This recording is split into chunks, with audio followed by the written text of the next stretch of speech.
Qual é o seu esporte preferido? Me diga. O meu é futebol. Assistir futebol. Mas eu acho que, como todo jovem, na minha época, eu imaginava que ia ser um grande atleta de alguma atividade esportiva.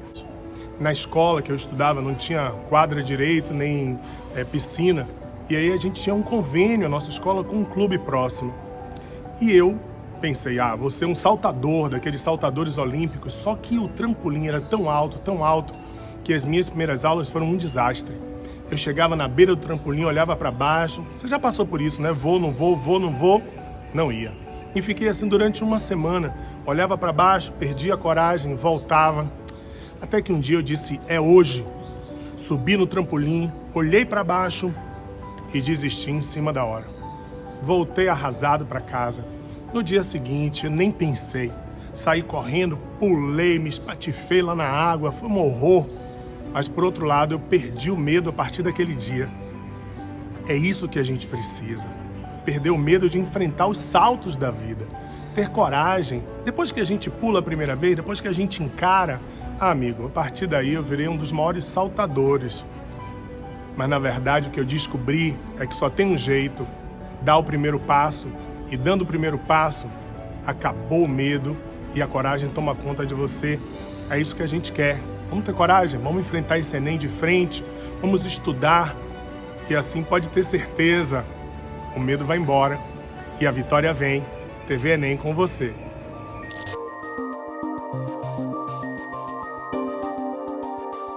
E aí galera, tudo bem? Eu sou o Mário Rolê, professor de Física. Estamos aqui hoje para trabalhar um pouquinho com os gráficos do MRU e MRUV. Primeiro, bora lá caracterizar cada um, hein galera? O que é MRU? É um movimento retilíneo uniforme. Gente, é aquele movimento onde a velocidade é constante e a aceleração vale quanto? Zero. Lembra aí comigo, vá. O que é aceleração? É o agente físico responsável pela mudança da velocidade. Galera, se a velocidade é constante, tem aceleração? Não, a aceleração vale zero, beleza? Esse assunto, o MRU, ele é alicerçado só em uma equação. É S igual a SO mais VT. O que é que vocês têm que gravar? O que é que você tem que saber? Você tem que saber, gente, que esse movimento é um gráfico do primeiro grau, não é? Ó, é um gráfico do primeiro grau, é uma função do primeiro grau. Então, como é que seria esse gráfico? Seria o seguinte, ó, S e o tempo. Como é uma função do primeiro grau, ele é uma reta. Ele pode ser subindo, ou ele pode ser o que, gente? Descendo. Olha que característica interessante. Que é esse ponto aqui, pessoal? Quando intercepta o gráfico, né? No Y, que está fazendo o papel desse S, que é o espaço final, né? Ele é o SO, não é? Esse ponto aqui é o SO e aqui é o SO. Por característica, quando o gráfico do primeiro grau ele sobe ou quando ele desce, quem manda é, nesse caso, né, gente, é o coeficiente angular. Quem está fazendo o papel do coeficiente angular é a velocidade. Então, se a velocidade for positiva, o gráfico sobe. Se a velocidade for negativa, o gráfico desce. Quando a velocidade é positiva, o movimento é progressivo. E quando é negativo, o movimento ele é retrógrado. Gente, queria convidar vocês a pegar todas as provas do Enem, todas as provas antigas do Enem. E observe se sempre não tem uma questão de física que é só gráfico. Ou seja, você tem que saber caracterizar o gráfico, beleza? Então bora lá? Gente, se a velocidade é constante, o gráfico ele é o que, gente? Uma reta, não é? Essa reta pode estar subindo, pode estar o que, galera? Descendo. Ora, como a velocidade é constante, ela pode ser tanto positiva, ou ela pode ser tanto que, gente, negativa. Mas esse gráfico sempre vai ser uma reta horizontal. Por quê? Porque não importa o quanto o tempo passe, A velocidade sempre vai ser constante. Agora a aceleração vale quanto, gente? 0. Então a aceleração está em cima do eixo, beleza? Porque a aceleração é nula. Agora que coisa interessante. No movimento retilíneo uniformemente variado, aí a coisa muda de figura. Por quê? No movimento retilíneo uniforme, o MU, o gráfico ele se alicerça só em apenas uma, equação. O daqui não. O daqui são 3 equações, né? Equação horária do espaço, equação horária da velocidade e a equação de Torricelli, que não é muito usual. Já caiu uma vez no Enem, então nunca mais vai cair. Você tem que ter objetividade, gente, na hora de estudar. Tem que ter a manha. Vem aqui comigo, ó, repare. Turma, no movimento retilíneo uniformemente variado, a velocidade ela é variável. Consequentemente, a aceleração ela é diferente de 0. E aí, galera, fala a verdade. Bora entender agora? Gente, observe essa função e observe essa função. Observe a de cá e a de cá. Vá. A daqui é uma função do primeiro grau, porque não tem nada ao quadrado. A daqui é uma função do segundo grau, porque o tempo está ao quadrado. Turma, quando a função é do primeiro grau, o gráfico é uma parábola. A parábola pode ser para cima ou a parábola pode ser para baixo. Professor, o que é que caracteriza essa parábola? Ô galera, vem aqui comigo. Quando você sorri, você não faz uma curva assim? Então, quando a aceleração é positiva, a alegria é positiva, você sorri. Quando a alegria é negativa, que no caso é a aceleração, o gráfico, né, gente, tem uma parábola voltada para baixo. Outra coisa interessante, esse ponto mínimo ou esse ponto máximo, a velocidade vale 0. A velocidade vale 0. Isso também é muito importante você saber, beleza, gente? Então, o que é que você tem? Quando o gráfico é voltado para cima, a aceleração é positiva. Quando o gráfico é voltado para baixo, a aceleração é negativa. O que é que a aceleração faz? Faz a velocidade aumentar ou faz a velocidade diminuir. Bora lá? Se a aceleração é positiva, significa que a velocidade está aumentando. Então, se nesse ponto a velocidade é positiva, significa que desse lado é 0, né? E está aumentando a velocidade, então significa que nesse lado a velocidade é positiva e nesse lado a velocidade é negativa. Turma, quando a velocidade e a aceleração têm sinais diferentes, o movimento ele é o que, turma? Retardado. Turma, quando a aceleração e a velocidade têm o mesmo sinal, o movimento ele é acelerado. Bora agora fazer a mesma análise para aqui. Vem aqui comigo, ó. Aceleração negativa. O que é aceleração negativa? A velocidade diminui. Se nesse ponto a velocidade é 0 e ela está diminuindo, então ela está indo para o negativo. E aqui é o que, gente? Positivo. Turma, ó, a velocidade positiva, aceleração negativa. Igual diferente. Diferente, o movimento ele é o que? Retardado. Turma, ó, velocidade negativa, aceleração negativa. O movimento é o que? Acelerado. Turma, pega a manha. Para de ficar gravando tanta coisa. Observe. Não importa se é para cima, não importa se é para baixo. Do lado de cá sempre é retardado e do lado de lá sempre é acelerado. Pegou a manha? É aí, ó, uma dica da TV Enem. Vem aqui comigo, ó. Esse gráfico, turma, aqui já é uma função do primeiro grau. Então ele é uma reta. Ou ele está subindo ou ele está descendo. Turma, quem é esse carinha aqui, ó, que corta esse ponto?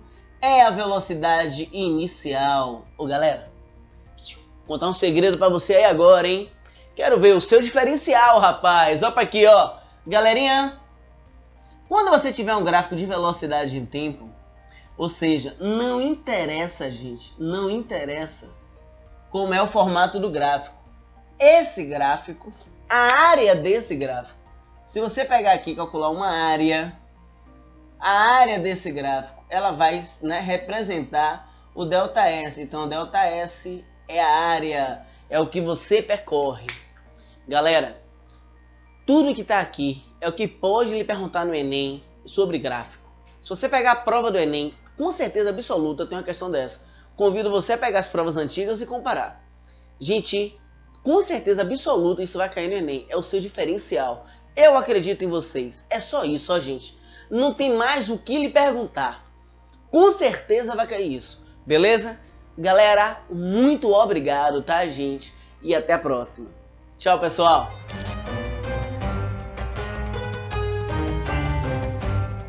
Queridos, tudo bem? A gente está conversando sobre islamismo.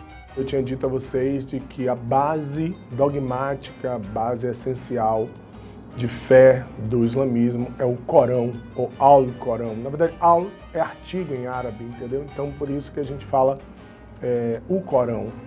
Não, é errado dizer o Al-Corão, mas seria meio ciclótico. O Corão é um livro sagrado, ele é escrito em versos, por isso que quer dizer a recitação. Por isso que quando você vê alguém falando do Corão, é sempre como se estivesse cantando, né, aquela cantilena do texto, porque é um todo texto em versos. A base mesmo das informações fundamentais está na Sharia. Na verdade, o Corão é dividido em duas partes. A Sunna, que nem todos os muçulmanos aceitam, e a Sharia, que são os princípios essenciais da fé islâmica. Esses são os princípios. Vamos ver? Diretamente de lá do Oriente Médio. O islamismo, a fé islâmica, criada por Maomé no século VI d.C., se baseia na Sharia ou Sharia, que são os 5 princípios fundamentais da fé islâmica. A Shahada ou Saada, que é a profissão de fé, não há outro Deus a não ser Alá e Maomé, o seu profeta. Todo muçulmano tem que acreditar e professar, dizer esse princípio da Saada. O Salat ou Salat, que são as 5 orações diárias. O Zakat, que é o único tributo obrigatório pago por todo muçulmano. 2,5% de toda a sua renda é usada para libertar presos em guerra e para ajudar os desvalidos também.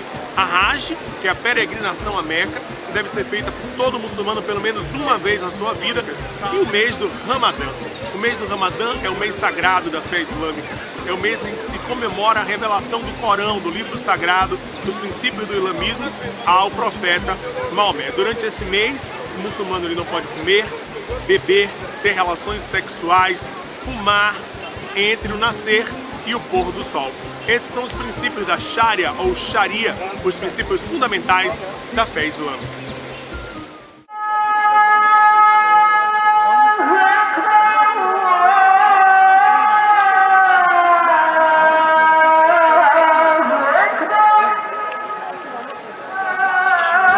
Então, vamos revisar quais são os princípios básicos do islamismo, da Sharia. Primeiro de todos é a Saada, o Shahada, que é a profissão de fé. Não há outro Deus a não ser Alá e Maomé é o seu profeta. Ele nunca pode, ele tem que acreditar, mas tem que dizer. Daí vem a palavra professar, professor. Ele tem que dizer que acredita nisso. O outro é os Salats, que são as 5 orações diárias, antes do nascer do sol, depois do nascer do sol, ao meio-dia, ao meio da tarde e ao pôr do sol. Todo muçulmano acorda antes do nascer do sol. Nem todos, né? Quer dizer, alguns acordam, mas não estão muito felizes, como esse jovenzinho aí. Mas vocês sabem que é uma oração comunitária e masculina. As mulheres não são obrigadas a todos os horários. O Zakat, que é o único tributo obrigatório, todo muçulmano tem que pagar, em torno de 2,5% da sua renda. Serve para libertar presos em guerra, serve para ajudar os desvalidos, a manter a mesquita da Medina também. Nós temos o mês do Ramadã, que é o mês sagrado, onde se comemora a revelação do Corão a Maomé. Durante esse mês, é um mês lunar, mas durante esse mês o muçulmano ele não pode comer, não pode beber, não pode fumar e não pode ter relações sexuais do nascer até o pôr do sol.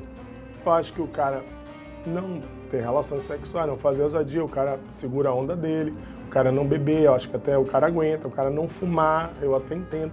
O cara não comer do nascer até o pôr do sol, cara, eu acho difícil, viu? A gente acorda de manhã, se não comer 10 horas já tá louco, meio-dia tá zoró. O muçulmano, eu acho que ele batia um rango monstro, assim, sei lá, uma feijoada, um mocotó, uma coisa assim, antes do nascer do sol, para poder aguentar o dia inteiro. Durante esse mês do Ramadã, é o mês preferido deles para fazer a Hajj, que é a peregrinação a Meca.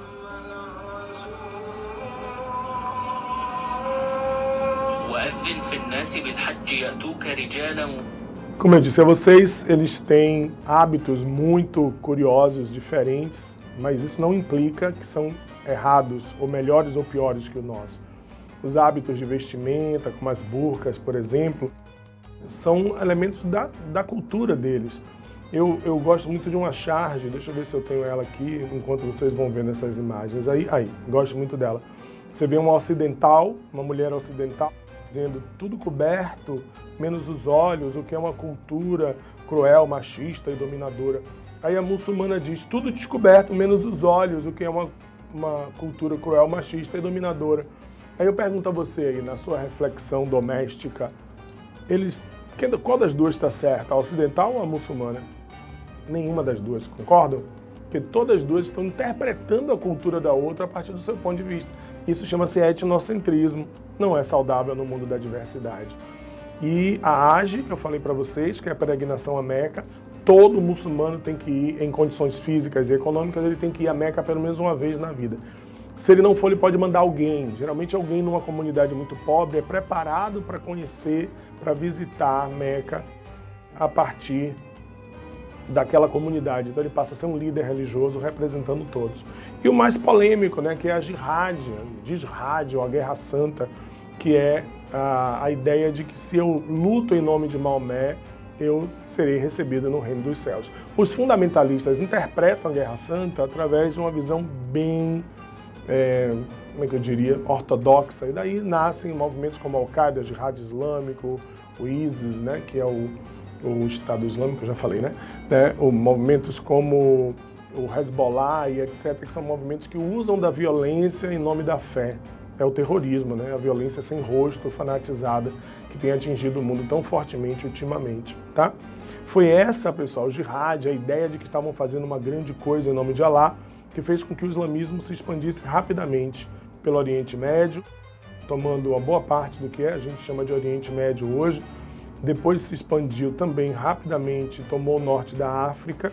Não é à toa que uma boa parte dos países do norte da África hoje são países muçulmanos, avançando, acredite, até a Península Ibérica, Portugal e Espanha. Só foram detidos, pessoal, numa batalha famosa chamada Batalha de Poitiers e o Mediterrâneo, tomaram o Mediterrâneo todo também, e foram detidos apenas na famosa batalha, a Batalha de Poitiers, pelo mordomo do paço do Império Carolíngio, Carlos Martel, que foi o responsável por deter o avanço das tropas muçulmanas à fronteira entre o que é hoje a Espanha e a França, uma cidade belíssima, uma cidade universitária, a cidade de Poitiers, foi aonde foram detidos. Olha uma imagenzinha de Poitiers aí, tá vendo?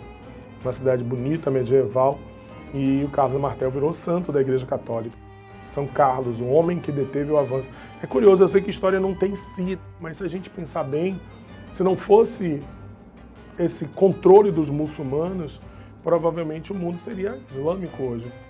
E o cristianismo poderia estar reduzido a uma seita em determinadas regiões só da Europa. Lembrar que a expansão árabe trouxe cultura para o Ocidente, trouxe muitas influências na literatura, na música, na álgebra, foi fundamental nas navegações também, mas o mais importante é a gente lembrar que a expansão muçulmana fechou o Mediterrâneo e acelerou as práticas feudais na Europa Ocidental. Então, assim, o Mediterrâneo passou a ser, como se dizia, a bacia de Maomé, que nenhuma tábua boiava no Mediterrâneo se não fosse vontade de Alá. No mundo de hoje, nós temos os dois principais grupos islâmicos, são os xiitas e os sunitas. Os xiitas são mais ortodoxos, levam a Sharia mais ao pé da letra, os sunitas são mais moderados, mas os xiitas também acham que o líder político tem que também ser líder religioso, enquanto que os sunitas acham que o líder político pode ser um civil. A maior nação xiita do mundo é o Irã, nós sabemos, e o maior país muçulmano do mundo é a Indonésia, onde existem mais de 200 milhões de muçulmanos, seguidores da fé islâmica. E esse quadro é muito bacana, pessoal. Ele mostra as variações da fé islâmica em suas várias vertentes, né? E suas várias denominações. Tá bom? Um grande abraço para vocês, paz, luz, e vamos em frente.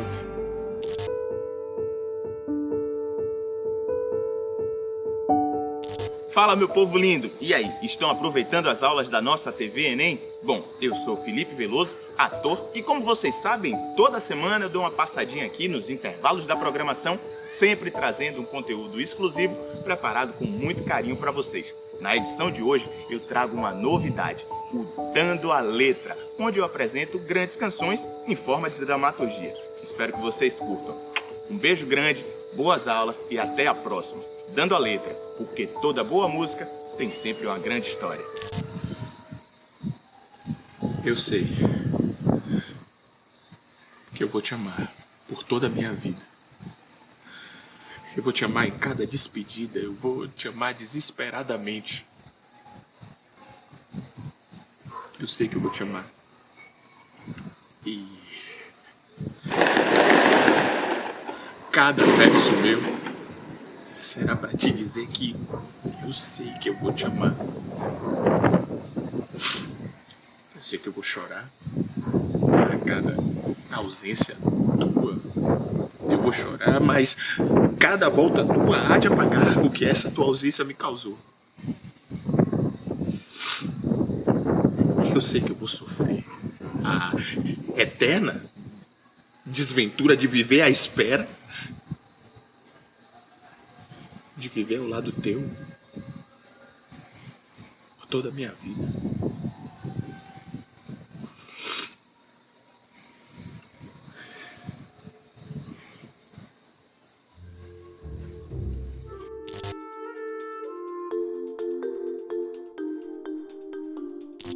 Olá, meu nome é Victor Amaio e eu vou dar uma aula de matemática com assunto de potência para vocês. Sejam todos muito bem-vindos à TV Enem. Vamos começar sem mais delongas. Primeiro, vamos falar sobre as definições importantes, tá? Isso daqui nós chamamos de base. O número que está embaixo, nós sempre vamos chamar de base. O número que está em cima, nós chamamos de expoente, ok? Então, se eu tenho um número qualquer elevado a um expoente, eu quero dizer que eu vou multiplicar esse número por ele mesmo n vezes, ou seja, a quantidade que eu tive aqui no meu expoente. Por exemplo, se eu tenho 2 elevado a 3, eu vou pegar 2 e multiplicar por ele mesmo 3 vezes. Então é 2 vezes 2 vezes 2. Resolvemos, 2 vezes 2, isso aqui é 4. Pego esse 4 e multiplico pelo 2 de cá que faltou. Então 4 vezes 2 dá 8. Então 2 elevado à terceira é igual a 8. Se eu tenho um número qualquer elevado a um expoente de base fracionada, eu simplesmente faço da seguinte forma. Eu pego esse número que está aqui dentro, deixo ele elevado à minha base, e pego o número que estava embaixo e coloco dentro de uma raiz. Vamos, por exemplo, se eu tenho 2 elevado a 3 meios, ou 2 elevado a 3 sobre 2, eu vou pegar, boto uma raiz aqui, o número que está aqui dentro eu coloco na raiz. E o número que está em cima eu coloco na minha base. Como aqui é um 2, isso aqui então é uma raiz quadrada, então eu não preciso colocar o valor desse 2 aqui, já que é uma raiz quadrada, ok? Se eu tivesse um outro número, Vitor, então vou colocar aqui um outro exemplo para vocês, tá? Se eu tenho, por exemplo, 2 elevado a 1/3, então bota a raiz, pego a base dentro da raiz. O número que está embaixo fica na raiz, o número que está em cima fica aqui. Novamente, como aquilo dali é 1, eu não preciso colocar. Por quê? Porque todo número elevado a 1 é igual a ele mesmo. Então, eu posso apagar isso daqui. Posso deixar assim. Então, fica a raiz cúbica de 2. Ok?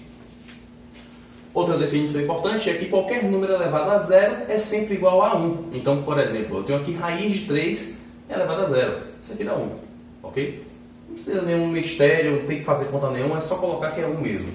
Agora eu tenho 1000 elevado a 0. Isso aqui também vai ser igual a 1. Só temos um único detalhe. Existe uma indeterminação que é o 0 elevado a 0. 0 elevado a 0 é uma indeterminação, então não tem resposta para isso, ok? Vamos continuar agora com a base elevada a um expoente negativo. Todas as vezes que eu tiver uma base elevada a um expoente negativo, eu inverto e troco o sinal do expoente. Aí você deve estar me perguntando, tá, esse 1 que está aqui, ele veio de onde? Simples. Como eu não tenho nada aqui para poder inverter, eu posso colocar um 1 aqui embaixo. Por quê? Porque qualquer coisa dividida por 1 é 1. Oh, me perdoem. Qualquer coisa dividida por 1 é ele mesmo, ok? Então, vamos lá. Se eu tenho aqui 2 elevado a menos 1, novamente eu falei que era para você considerar que tivesse 1 aqui embaixo, né? Então vai ficar 1 sobre 2. como aqui vai ficar 1 positivo agora, eu não preciso colocar pelo mesmo motivo que eu já expliquei aqui antes, não é? Vamos complicar a vida de vocês. Se eu tenho aqui agora, ó, 2/3 elevado a menos 2. Primeiro eu inverto, então vai ficar 3 sobre 2 elevado ao quadrado, a 2 positivo. E aí eu resolvo. 3 ao quadrado, 9. 2 ao quadrado, 4. Sim, como eles estão dentro do parênteses, esse 2 ele pertence tanto ao 3 quanto ao 2. Ok? Nesse caso daqui, já é diferente. Por que, Vitor, é diferente? Porque, como eles estão fora do parênteses, esse menos 1 aqui é expoente apenas do 2. Então, para resolvê-lo, eu vou colocar da seguinte forma. Lembre-se, é como se tivesse um 1 aqui embaixo do 2. Mesmo nessa situação, Vitor, sim, você pode colocar esse 1 embaixo do 2 também. Então, vai ficar 1 sobre 2 elevado a 1 positivo, não é isso? Vou botar aqui entre parênteses agora ele. 1 positivo sobre 3. E aí, como é que a gente resolve isso? Novamente, eu coloco o meu 1 aqui embaixo. E aí, eu faço por meio de divisão de frações. 1 sobre 2, conserva a de cima, multiplica pelo inverso da de baixo. Então, isso aqui vai ficar 1 sobre 6. Ok? Agora, nós vamos começar com a parte onde eu vou explicar para vocês as propriedades operatórias, que são aquelas propriedades que são importantes e vocês vão utilizar muito, muito mesmo em questões de física e em questões de química. Então, essa parte aqui é muito importante. Espero que vocês estejam copiando tudo, hein? Primeira propriedade operatória, nós temos A elevado a N dividido por A elevado a P. Ou seja, todas as vezes que eu tiver dois números de bases iguais elevado a expoentes diferentes, dividindo, eu simplesmente subtraio o expoente do de cima, tá vendo aqui, menos o expoente do de baixo. Então, por exemplo, se eu tenho 2 elevado a 3 dividido por 2, não tem nada aqui, então isso quer dizer que isso aqui é 1, né? Por 2 elevado a 1, então eu tenho 2 elevado a 3 menos 1, que isso aqui vai ficar 2 ao quadrado, ok? Que 2 ao quadrado dá 4. Agora vem o The Jump of the Cat, que é o pulo do gato em árabe, para você que não manja dos inglês. Se eu tiver aqui, ó, 2 elevado a 3 dividido por 2 elevado a menos 1, aí eu simplesmente respeito o sinal. Então, não é o de baixo, o expoente de cima menos o expoente de baixo, então menos, abre parênteses, menos 1. E aí vai ficar menos vezes menos dá mais. Então, portanto, isso aqui ficaria 2 elevado a 3 mais 1, que é 2 elevado a 4. Isso aqui é igual a 16, ok? Vamos para o de baixo agora, que é quando eu tenho multiplicando. Quando eu tenho números de bases iguais multiplicando, eu simplesmente somo seus expoentes. Então, se eu tenho 2 elevado a 3 vezes 2 elevado a 1, isso aqui é a mesma coisa que 2 elevado a 3 mais 1, que vai ficar 2 elevado a 4, que é igual a 16, ok? Com a nossa outra propriedade, se eu tenho um número elevado a um expoente dentro do parênteses que está elevado a um outro expoente, eu simplesmente multiplico os seus expoentes. Então, se eu tenho aqui, por exemplo, 2 elevado à terceira elevado à segunda dentro de parênteses, isso aqui vai ficar 2 elevado a 3 vezes 2, que é 2 elevado a sexta, ok? Aí, quanto é que fica 2 elevado a sexta? 2 elevado a sexta é 64. Ó. 2 vezes 2, 4 vezes 2, 8 vezes 2, 16, vezes 2, 32, vezes 2, 64. Agora, nessa de baixo aqui, isso daqui é diferente disso daqui, porque aqui eu tenho parênteses, aqui eu não tenho parênteses, aqui é o que a gente chama de potência de potência. Então, primeiro eu resolvo o 3 elevado ao quadrado, então isso aqui vai ficar 2 elevado a 3 ao quadrado dá 9, porque é 3 vezes 3, não é isso? E agora sim eu resolvo 2 elevado a nona, que como eu já gravei as potências de base 2, isso aqui dá 512. Ok? Muito bom. Continuando com a nossa última propriedade operatória, essa daqui é muito importante, tá, gente? Porque de acordo com o que estiver acontecendo, pode ser que se calcule de formas diferentes e eu coloquei os 3 casos aqui, tá? Se eu tenho A vezes B elevado a N, e esse N aqui, ele eleva o A e o B separadamente, e eles continuam multiplicando entre si. Por exemplo, se eu tenho 2x elevado ao quadrado, eu tenho 2 ao quadrado vezes x ao quadrado, que aqui vai ficar 4x ao quadrado, ok? Já se eu tenho eles assim em forma de fração, continua obedecendo a minha propriedade. Então eu vou ter x ao quadrado sobre 2 ao quadrado. Opa, botei um 4 aqui, desculpa. Sobre 2 ao quadrado. Vai ficar x ao quadrado sobre 4, ok? Já nesse último caso aqui, isso daqui a gente teria que fazer o que eu chamo de distributiva, porque eu tenho 2 mais o x, não é 2 vezes o x. Então, eu fazendo a minha distributiva, que nós chamamos de produto notável também, né? Eu vou fazer um apêndice depois para vocês verem, tá? Isso aqui ficaria quadrado do primeiro, que vai ficar 4, mais 2 vezes o primeiro vezes o segundo, que vai ficar 4x, mais quadrado do segundo, que vai ficar x ao quadrado. Não precisa se assustar não, que eu vou fazer uma aula sobre isso para vocês também e vou colocar aqui no quadro, tá certo? Bom, essa foi a nossa aula sobre potências. Espero que vocês tenham gostado e muito obrigado pela atenção de vocês. Um abraço.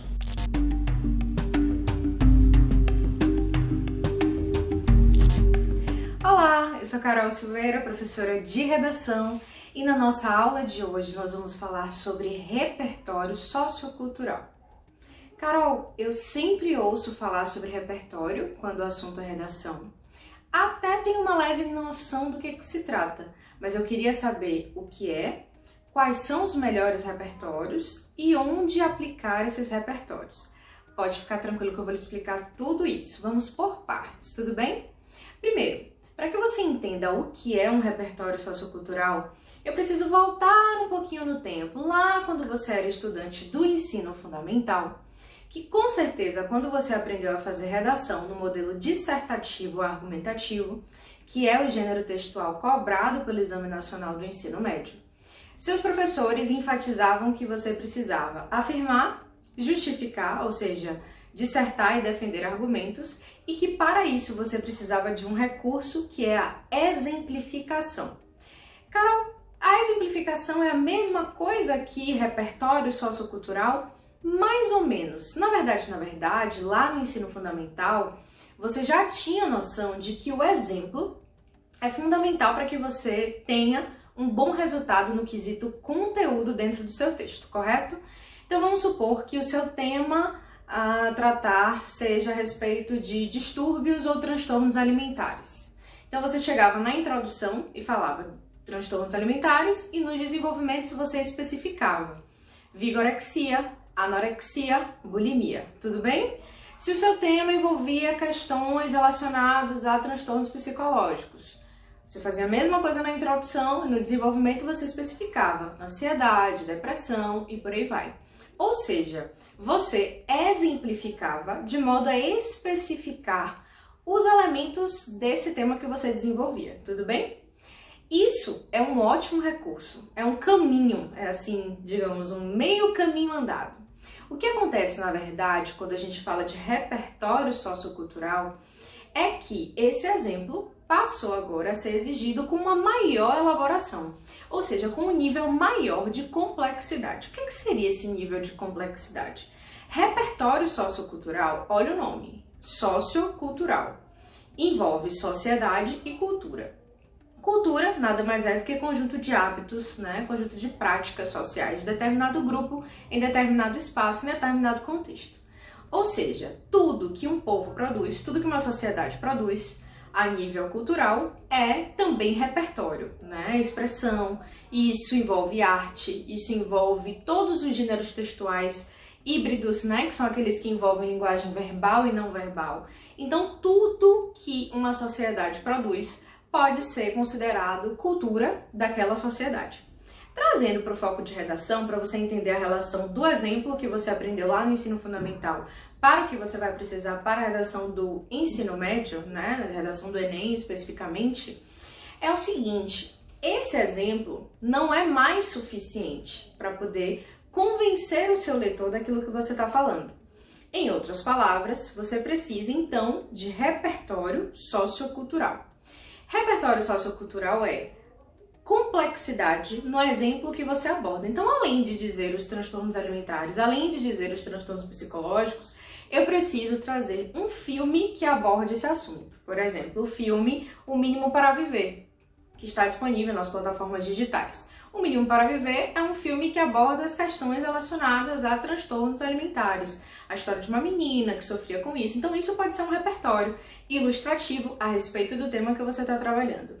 Se você quer tratar sobre transtornos psicológicos, você pode citar um filme famosíssimo, uma produção maravilhosa de 2019, que foi o filme Coringa, que abordava a questão também de transtornos psicológicos. Ou seja, o exemplo continua sendo importante, o exemplo continua sendo válido, mas você precisa aprofundar o seu texto de modo que você insira repertório sociocultural. Então vamos agora direto ao ponto. Carol, o que é repertório sociocultural?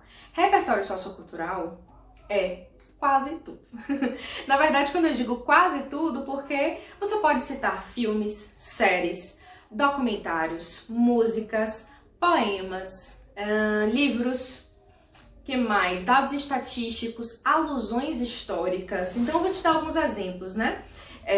Nesse sentido. Mas eu queria que você entendesse que, na verdade, o princípio desse conceito de repertório sociocultural demanda um entendimento nosso de que, na verdade, na sociedade não existe uma cultura melhor do que outra, né? Isso, de uma vez por todas, precisa cair por terra.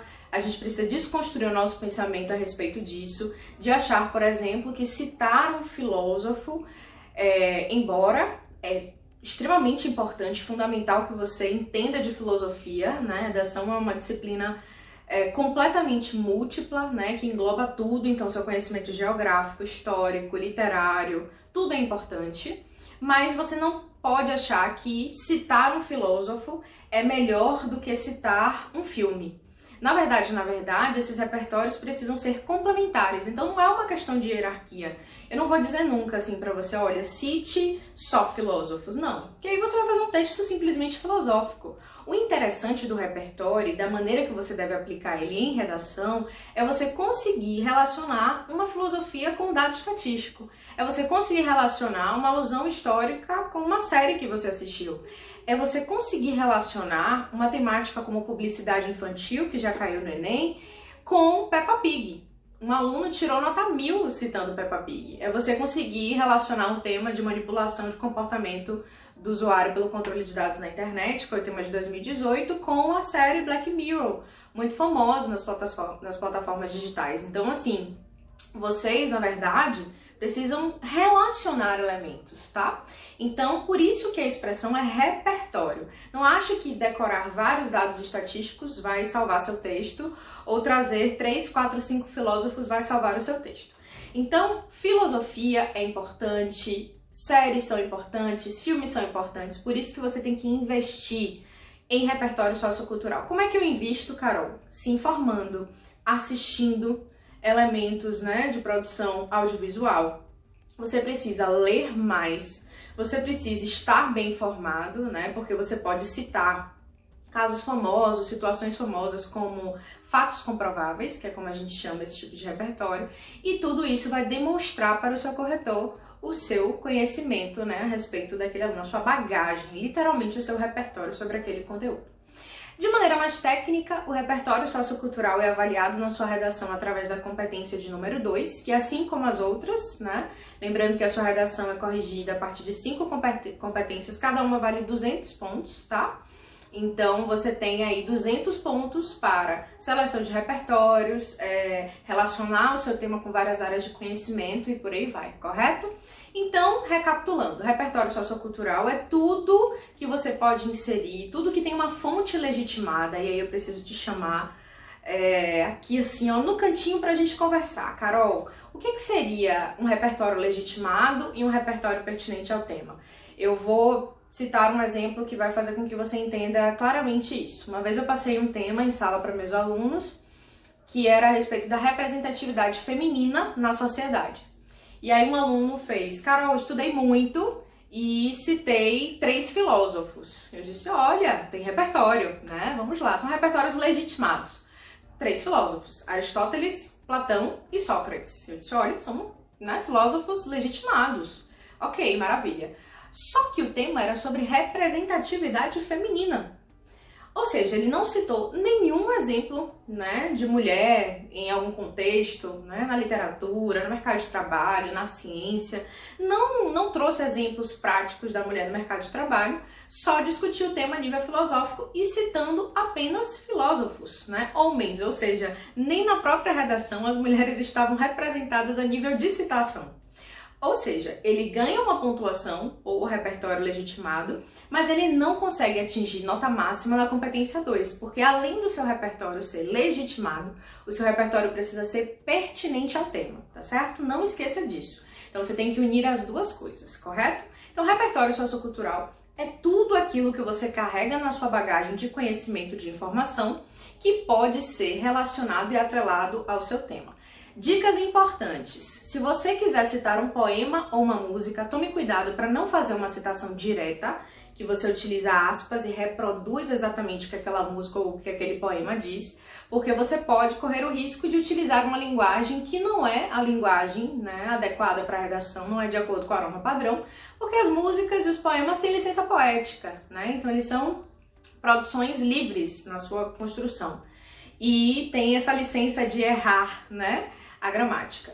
Em outras palavras, você deve sempre adaptar, né, esses repertórios ao contexto. E por último, e não menos importante, porque isso é fundamental para você que vai fazer redação do Enem, é saber onde aplicar esse repertório. Tá, Carol, já entendi que eu preciso ter repertório, mas eu vou aplicar esse repertório onde? Eu vou te dizer agora. Repertório obrigatoriamente precisa estar em cada um dos seus parágrafos de desenvolvimento. Então, no desenvolvimento 1 tem que ter repertório sociocultural. No desenvolvimento 2 também tem que ter repertório sociocultural, pelo menos um por parágrafo de desenvolvimento. Se você conseguir complementar 2, melhor ainda, porque isso agrega conhecimento para o seu texto. E uma dica especial, que essa daí realmente você precisa guardar no coração, é que você vai conquistar o seu corretor se você, além dos desenvolvimentos, né, além de explorar esses repertórios nos desenvolvimentos, trouxer um repertório para a introdução. Esse repertório que deve estar apenas no primeiro período da sua introdução. É o que a gente chama de repertório ilustrativo, tá certo? Então esse repertório ilustrativo não precisa ser retomado em nenhum momento do seu texto. Você vai começar a sua introdução dividindo sempre essa introdução em 3 períodos, tá certo? Período significa ponto, então você vai fragmentar essa sua introdução em 3 períodos utilizando 3 pontos. E no primeiro período você aplica um repertório ilustrativo. Pode ser uma alusão histórica, um filme, uma série, uma frase, você escolhe. Agora, depois que você trouxer esse repertório, né, e lembrando, tem que ser legitimado, tem que ser pertinente ao tema, você apresenta os seus argumentos do D1, os argumentos do D2, aqueles argumentos que você vai desenvolver depois, e evidencia a sua tese. O que é evidenciar tese? Que aquele tema é um problema que você vai mostrar, aprofundar, ampliar nos desenvolvimentos e depois, nós trataremos em outra aula, você vai fazer uma proposta de intervenção na conclusão. Olha, não precisa colocar repertório sociocultural na conclusão. Conclusão é só proposta de intervenção, tá certo? Eu espero ter te ajudado e até a próxima aula.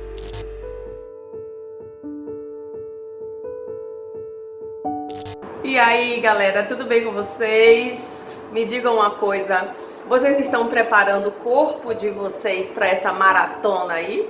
Pois é, eu sou Manuela Carvalho, eu tô aqui para dar uma dica para você preparar o corpo para essa demanda de estudo, de horas sentado, da quantidade de horas e de tempo que você vai ficar fazendo a prova. Pois é, porque não adianta a gente preparar a mente, se encher de conteúdo, estudar, buscar conhecimento, se a gente não preparar o corpo também. Corpo e mente tem que andar assim, ó, casadinho. Porque se a gente tem uma extensa demanda, né, mental, o corpo ele pode desenvolver tensões musculares, responder com má qualidade de sono, má digestão, má qualidade de respiração, e aí pode acarretar em quê? A não absorção de conteúdo, né? Vocês não vão conseguir memorizar, vocês vão ficar cada vez mais cansados. Pois é, e aí o que é que a gente pode fazer? Uma dica simples: alongue-se. O alongamento ele melhora tudo isso. Previne dores musculares, melhora sua postura na hora do estudo e na hora da prova, e previne que você tenha dores depois, principalmente por conta dessa demanda. Qual a dica que eu posso dar para vocês? O alongamento ele tem que ter em média 30 segundos, sendo feito uma série de 2 a 3 vezes, tá? E não precisa de nada, só precisa do seu corpo. E pode ser feito antes e depois da quantidade de tempo que você ficar estudando, e principalmente antes e depois da prova. Você vai estar sentado aí, antes de vocês começarem a estudar. O ideal, alongar toda a sua coluna e principalmente o membro superior, que é o que vocês vão estar mais usando, tá? Pega a mão, coloca aqui na cabeça, joga para um lado. Não precisa forçar, tá? Só deixa o peso do braço. 30 segundos, o outro lado. Vai entrelaçar os dedos, botar na cabeça e deixar, o braço solto. Alongamento de membro superior inteiro, tá? E punhos. Depois o que é que vocês podem fazer? Se jogar para frente para sentir o alongamento todo da coluna. Ou então deitar no chão e abraçar as duas pernas. Sempre nessa regrinha dos 30 segundos. E eu aposto que vocês já vão sentir um alívio no primeiro dia. Imaginem fazendo todos os dias. Pois é, espero que minha dica tenha sido válida e que vocês comecem a praticar já. Tchau, tchau, galera!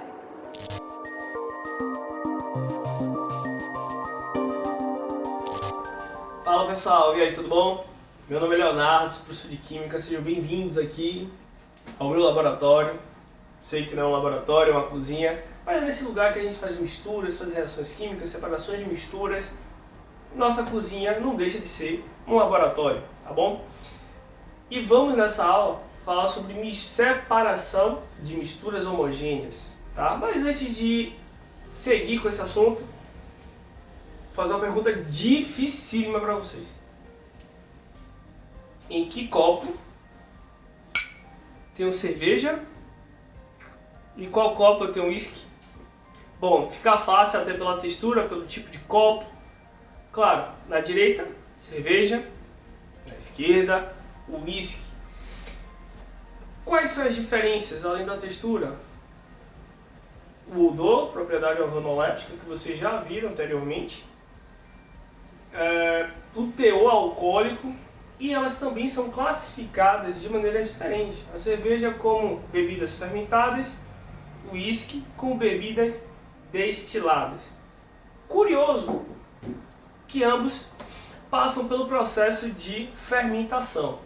O que é o processo de fermentação? São ações de micro-organismos, as tais leveduras, que transformam açúcares dos grãos, do malte, da cevada, em álcool. Né? É um processo que vocês vão ver lá em biologia, mas com maior propriedade.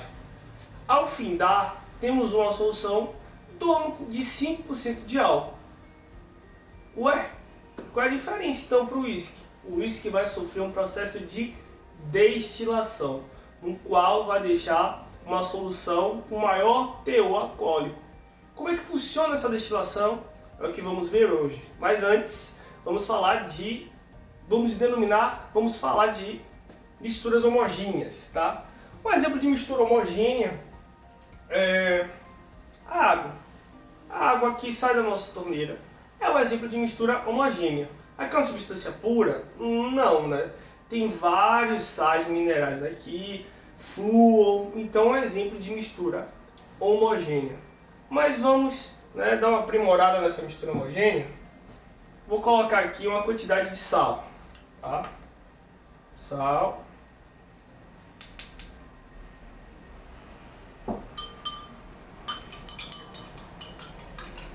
Pronto. Temos uma mistura, considerando que a água da torneira veio pura, agora tem uma mistura aqui de água e sal. O sal que eu utilizei foi o cloreto de sódio, vulgo sal de cozinha. Tenho aqui uma mistura homogênea. O que é uma mistura homogênea? Na qual toda a matéria em sua extensão apresenta apenas um aspecto visual. Não dá para distinguir quem é o sal e quem é a água aqui.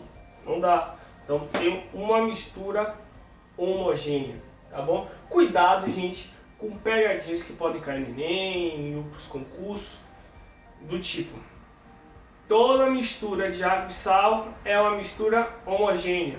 Cuidado, isso aí é falso, porque se eu colocar mais sal aqui, o que vai acontecer? Vai deixar de ser uma mistura homogênea para ser uma mistura heterogênea, vai ter um corpo de fundo aqui.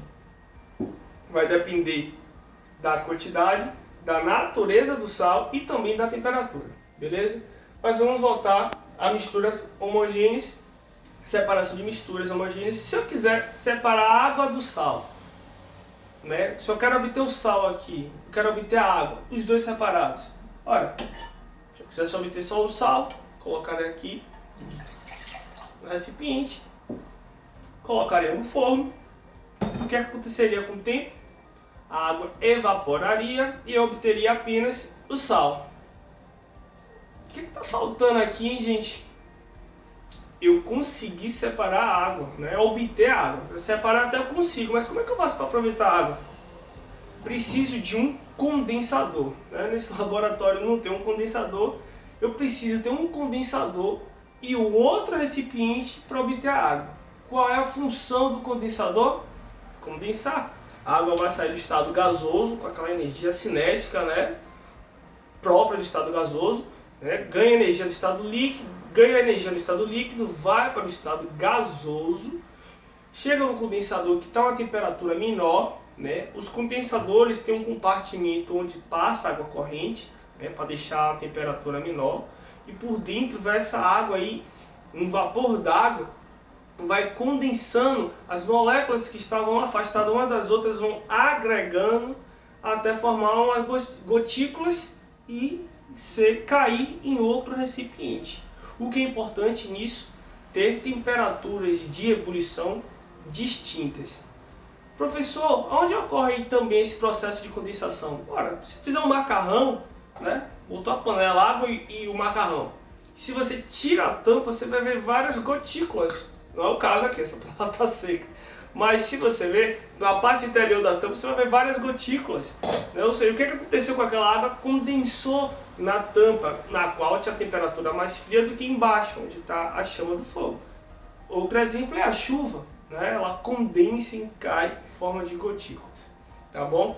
Perceba que na destilação é dispendioso a gasto de energia, não é? Vou gastar aqui, imagine, o quanto é que eu vou gastar de gás para que essa água saia e obtenha um sal, né? Nas misturas heterogêneas não há tanto gasto, porque nos processos de separação de misturas heterogêneas os métodos são mais mecânicos. Exemplo, né? Peneiração. Colocar aqui a tapioca, quero fazer uma tapioca, um beiju, né? Dependendo da região aí, tapioca, beiju. Coloca aqui o grão, quero obter grãos mais finos, eu peneiro a matéria que é mais espessa, né? Maior, mais grossa, vai ficar retida e só vai cair as finas. E aí eu faço aquela tapioca show de bola, aquele beiju tranquilo, bem uniforme. Mas voltando para a mistura homogênea, eu apresentei um exemplo de destilação simples, né? Uma matéria em estado sólido e a outra em estado líquido. Pode também fazer separações de misturas no estado líquido, contanto que a temperatura de ebulição seja distinta, né? Porque se for muito próximo às temperaturas de ebulição, vai ficar muito difícil a destilação, você conseguir separar, né? Outro exemplo de destilação é a destilação fracionada, né? Ocorre principalmente no petróleo. Petróleo é uma mistura? Sim, petróleo é uma mistura de vários hidrocarbonetos. Então, nas indústrias, os sistemas operacionais utilizam colunas enormes de aço, no qual vai separar cada constituinte de interesse daquele petróleo. Por exemplo, eu tenho metano, conter apenas um carbono, composto orgânico leve, então ele vai ter uma temperatura de ebulição menor. Octano, constituinte aí principal constituinte da gasolina, ele é constituído de 8 carbonos, então vai ter uma temperatura de ebulição maior. O betume, utilizado para fabricação de asfalto, utilizado em asfalto, tem uma cadeia carbônica muito grande, ou seja, a temperatura de ebulição dele vai ser maior ainda. Então perceba, faça essa relação, esse cuidado, porque cai no Enem questões sobre petróleo, sobre cadeia orgânica, e a temperatura de ebulição, você associar a destilação fracionada com química orgânica, a temperatura de ebulição é interessante, tá bom? Geralmente eles vêm com aqueles esquemas, desenhos, fique ligado nisso. Principalmente se vier desenho gráfico. Gente, a questão para não perder, a informação tá lá. Então, destilação fracionada é uma mistura de vários componentes, tá bom? No qual, a depender da característica, da massa molar, eles vão sendo separados. Outro tipo de separação de misturas homogêneas é a solução gasosa, tá? Essa você pode ir sem medo. Toda mistura gasosa é uma mistura homogênea. Toda mistura gasosa é uma mistura homogênea. E como é que eu vou obter, por exemplo? Estou aqui e vou obter o nitrogênio. No gás, eu tenho duas condições. Ou posso resfriar, ou posso exercer uma pressão, claro. Eu tenho que ter um equipamento, um sistema operacional para isso, no qual eu consiga separar. Neste caso, é condensação fracionada. Na destilação a gente não aqueceu, na condensação fracionada a gente vai esfriar. Como se trata de um gás, pode ser por temperatura ou por pressão, tá? Fiquem ligados nisso. Há também diversos... Fiquem ligados nisso. Há diversos métodos de separação de misturas heterogêneas. Essas são as principais das misturas homogêneas. Fiquem espertos, leiam as questões com atenção e sucesso aí neste Enem. Amiga, amigo, vamos fazer esse gol?